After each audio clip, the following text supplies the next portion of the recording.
Okay, we're in the backyard now. First tree, this is an Anna apple variety. Can't really recommend it right now. You got to have a second variety of apple for them to cross-pollinate. And I had that, but the other one just didn't really do well, and it died about a year ago. Even so, this did produce like 3 apples, but even when I had both of them going, it didn't make a lot of apples. But the other one was always sickly, and maybe that was part of it. So I might try to get another apple tree. I mean, I've looked, but they just weren't available at the time I looked, and try this again. But, you know, as of now, I can't really highly recommend it. But it's, you know, I'll try it again probably. It'd be nice to have some apples if they do well. You know, certainly frost tolerant. Don't have to worry about frost. And it needs water though. It needs a lot of water.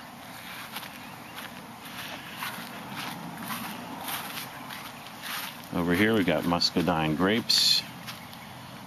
This is the best it's ever done as far as a vine. I've had it several years, and it's taken a long time to get like this.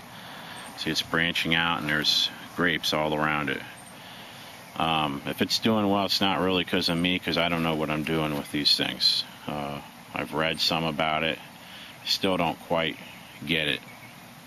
But it's got some fruit. As you can see, it's got some grapes. This is the best by far amount of grape production I've had. You can see how big they are.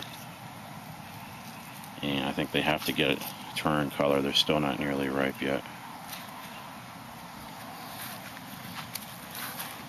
Over here, sweet potatoes. Planted these a little bit late, but this is something I'm going to spread all throughout the backyard. I think this is a perfect crop. It loves the heat, can tolerate drought. It likes drought. In fact, before you harvest it, it says you're supposed to not even water it, but we're getting the rainy season starting now. But this has done really well. I didn't plant it on a ridge because this is on a slope of a hill, and the soil is very sandy here. So I didn't plant it in a ridge. So these big ones ought to be ready to dig up another month or so, if not even now. And you can see where I planted cuttings. I took cuttings off of this. These cuttings took right off. Take about a 4 or 5 inch cutting. Strip the leaves off except at the very top, the little leaves. Put them just under the soil, the cutting, parallel to the soil. You don't plant it in, you lay it down in the soil and then cover it up. You can research that. YouTube has some videos on that, and it's very easy to research. And these are doing well, these cuttings. You know, these are getting leafy. Plan is next spring I'm going to try to spread these things everywhere. Because you can eat the leaves, you can eat the fresh shoots, and you got the potatoes. So I think this is the perfect, really, vegetable to grow down here, because we're in South Florida. It's hot. Southwest Florida, actually. Not a lot of things grow well in the summer or the hot months. This is something that needs very little care, hardly any care at all. Just some water when you're first starting the cuttings. You know, I water for about a week every day. A little longer, and then I just leave them alone, and they do quite well. So I think this is a perfect crop if you're in South Florida to grow as much as you possibly can. You know, the leaves itself are worth it because you can eat the leaves. Over here, this is probably my most productive fruit trees. These are the peach trees. This is a variety for southern Florida. Now these peaches usually you get fruit for about a month straight. Usually get about 4 weeks where the fruit's coming in ripe. And I got so much of it, we couldn't possibly eat it all. Gave tons of it away. It's amazing how much fruit these trees have been producing. I mean, there's way more than we can possibly eat. I canned some, but it takes a lot of time, and I made some jam out of them too. Again, it takes a lot of time. I really didn't have a lot of time. But, of course, in a SHTF situation, you might have a lot of time. But highly recommend these. These have done great. They produce so much fruit. It's just amazing.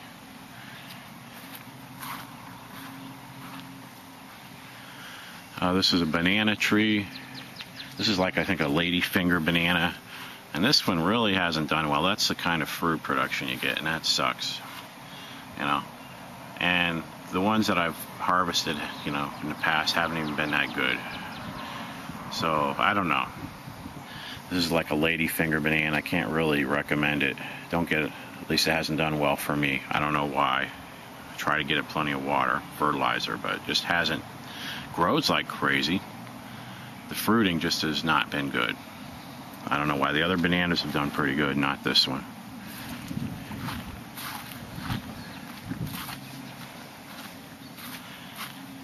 This is a grapefruit from Walmart. Hadn't done well. Can't recommend Walmart fruit.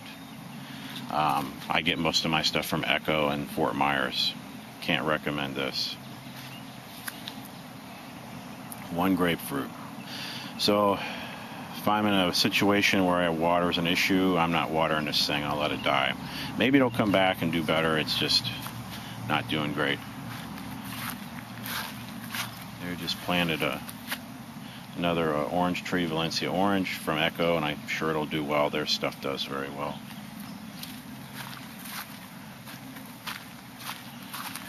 Here's a Chaya cutting I planted. Like I said, I'm going to spread this stuff all over the place, fill in all the open areas, on the edges especially, because it's a productive plant, easy to grow.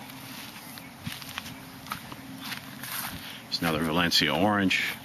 This one's been doing pretty good. It's fairly productive, although the fruit really isn't that great. I mean, it's alright, but a little disappointed in the taste of fruit. I didn't get this from Walmart. I got it from a local nursery.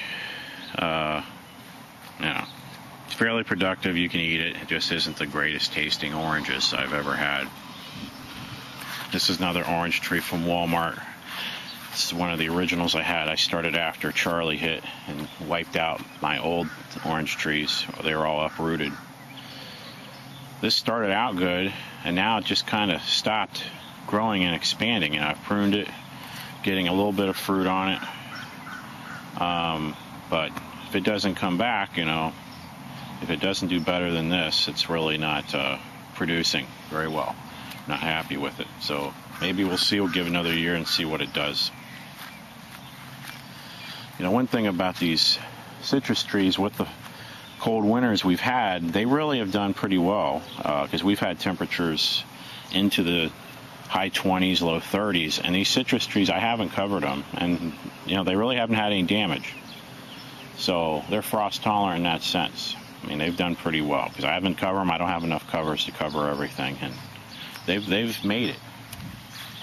This is a grapefruit. I got this for Echo. This is great. This has really grown fast, and it makes a lot of fruit. The fruit's tasty. It's got a lot of fruit ready for next year. So, like I said, Echo fruit trees I can recommend quite well. Echo and Fort Myers.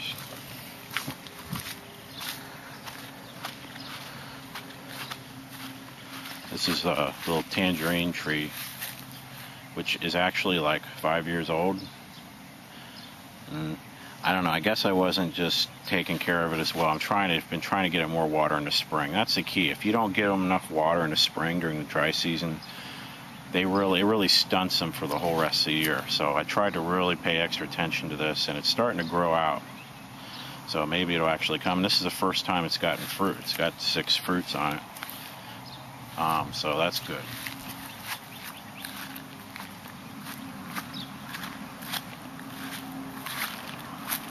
It's a blackberry, but it's never really done that great over here. Okay, Katuk. This is Katuk, these little things. The reason they're little is because it got killed back by the frost.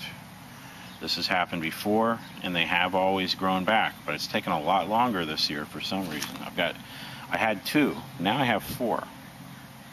So that's good.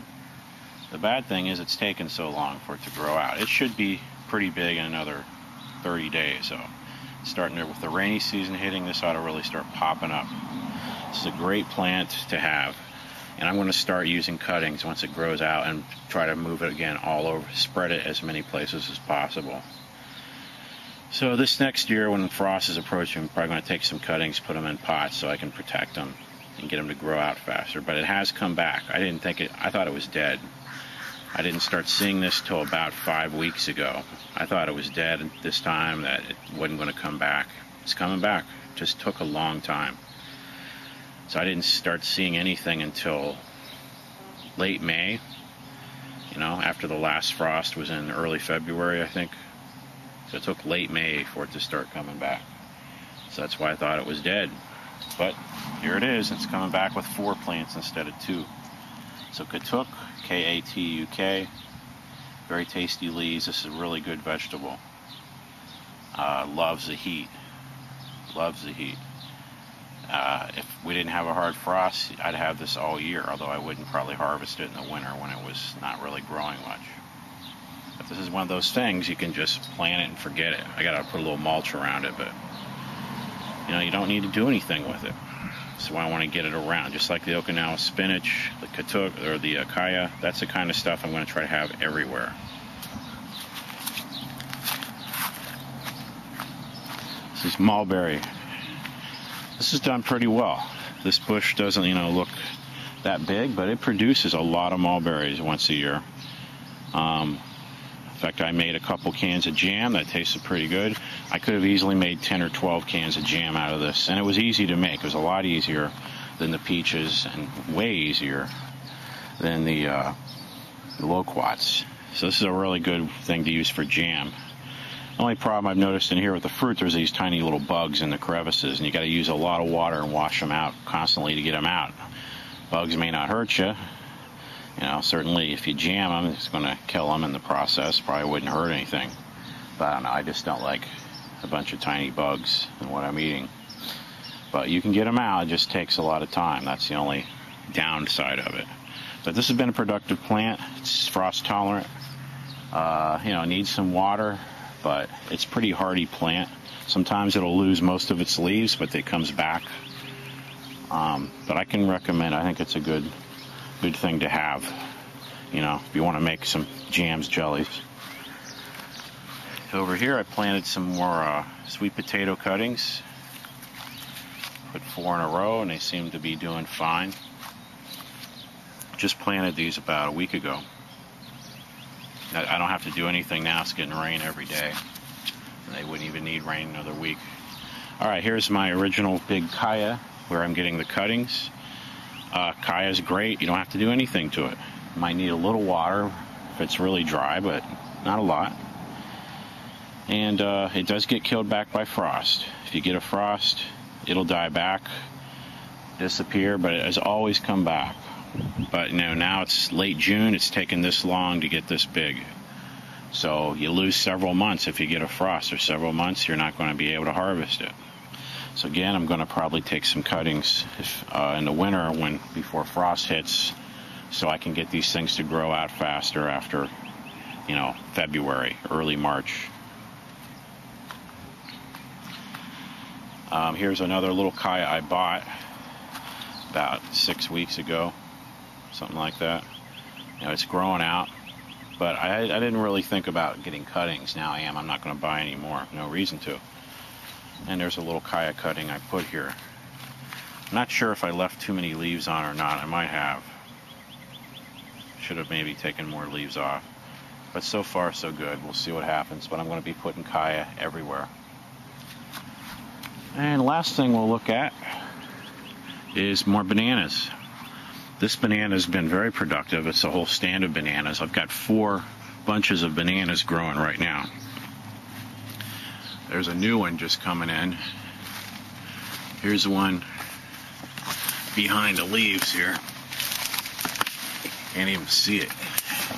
There it is. There's 2 other ones on here. And, they make a bunch of bananas. Bananas need a lot of fertilizer and a lot of water. If you don't get them a lot of water in a dry season, they're probably not going to produce bananas, or hardly any. That's the only downside to them. If a SHTF situation, you're short on water, keeping it going, what I would do is I would choose the best bunch of banana trees, and would be the one I would keep going. The other ones would just have to make do, and I probably wouldn't get any fruit. But this is the most productive stand, so I would concentrate any water I had here.